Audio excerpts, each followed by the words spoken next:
Alright, Shredder, before we start, I have to be clear. This is a judgment-free zone. Everyone's hands come in all different shapes and sizes, and that's totally okay. What's not okay is letting your hand size interfere with your playing. Or better yet, don't let it interfere with what you think you're capable of playing. I'm here to demonstrate how you can play anything on the guitar regardless of your hand size. We'll talk about different modifications you can use, as well as how to use the fretboard layout to your advantage. You'll realize that your hand size doesn't matter and that you'll be able to play anything on the guitar comfortably no matter what your situation is. Like all things worth learning, your guitar practice cannot be neglected if you want to improve with it. So that said, I want to throw in a bonus resource for you that'll help you reach your fullest potential on the instrument. It's my guitar gains cheat sheet and it's completely free. It gives you my best scientifically based tips on how to make consistent progress no matter what obstacles you may be facing. It also shows you how to eliminate poor practice habits like practicing in waves, and it even includes a goal setting template that'll show you how to improve in as little as 30 days. Just click the link in the description or go to zachsharguitar.com and download this awesome free resource. Then come back to this lesson and we can learn how to play anything on the guitar comfortably regardless of your hand size.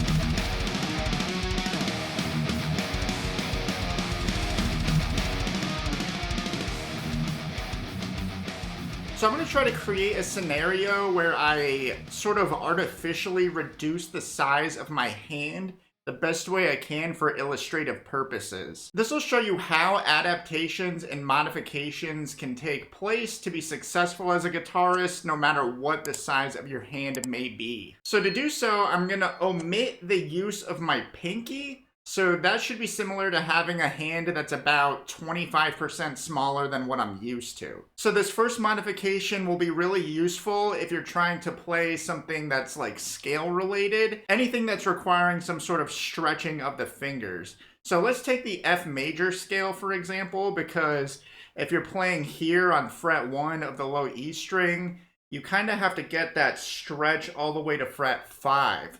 So again, I'm not using my pinky, so this is going to be kind of tough because when I keep my hand in, a somewhat neutral position while trying to get that stretch, it's sort of tough to reach that 5th fret.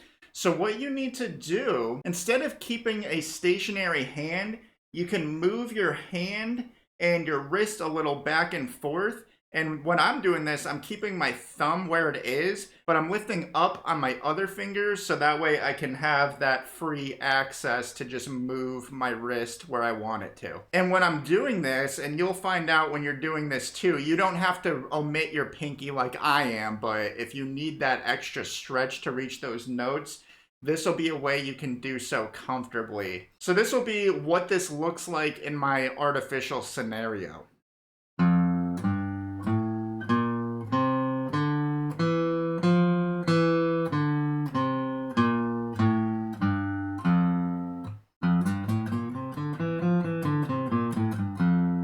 I was able to play those notes cleanly, and I had to move my wrist a little in both directions, both towards the body of the guitar and the headstock in order to get those notes on frets 1 and 5. But what about chords? So when it comes to chords, your success in playing them has more to do with your fine motor strength than it does the size of your hands.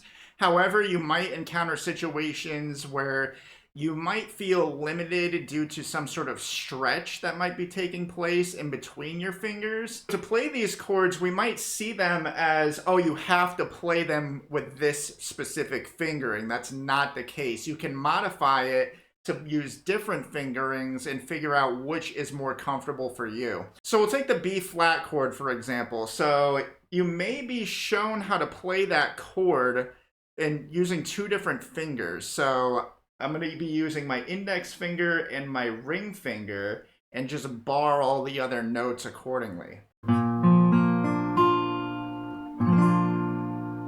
But that's not the only way this chord can be played.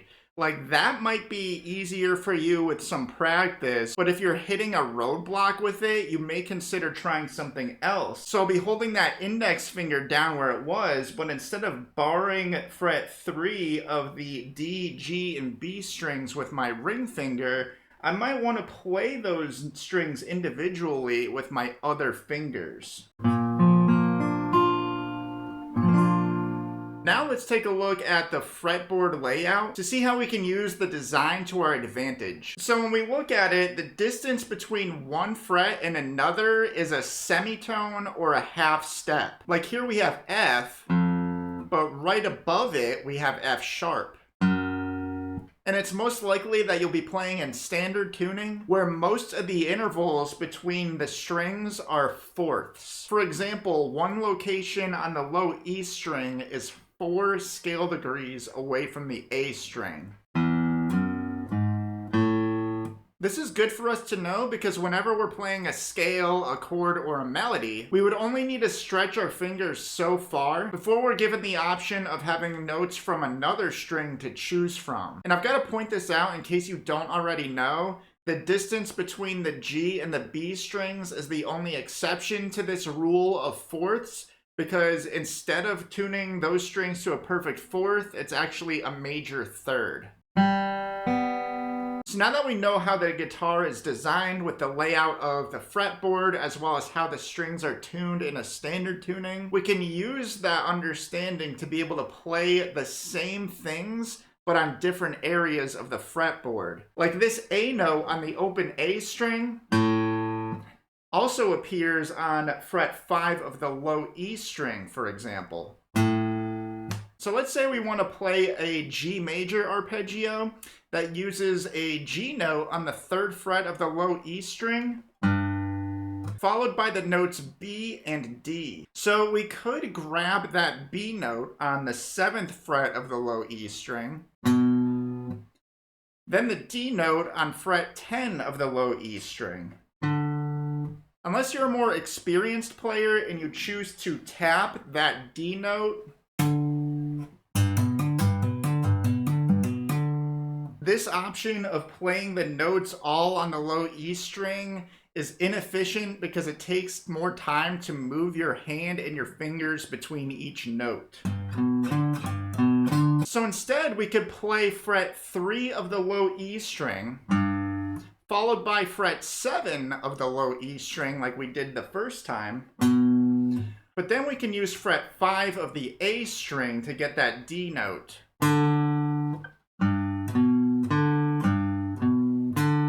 In this instance, our fingers take up a distance of 5 frets as opposed to 8 frets, which is much more efficient. But let's take it a step further. Let's play that G note with our middle finger, but instead of playing the B note on the low E string over here, we can play it on the 2nd fret of the A string. And now we have even more choices on how we decide to play the D note. So we can play it the way we did before by playing it on fret 5 of the A string. This reduces the distance our fingers travel down to 4 frets. But the other option is to shorten the distance even more by playing the open D string to get that D note.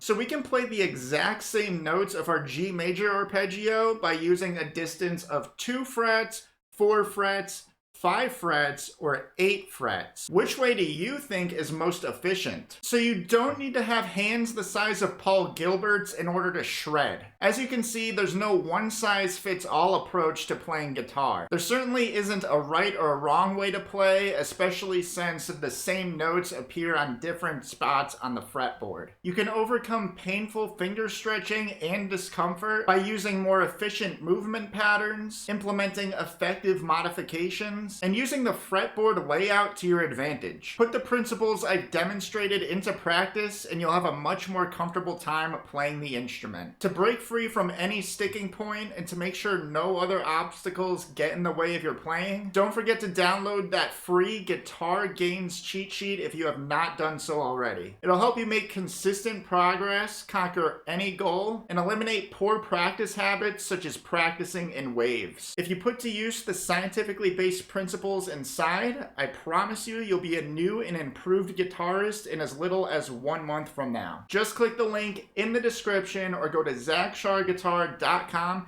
and download this awesome free resource.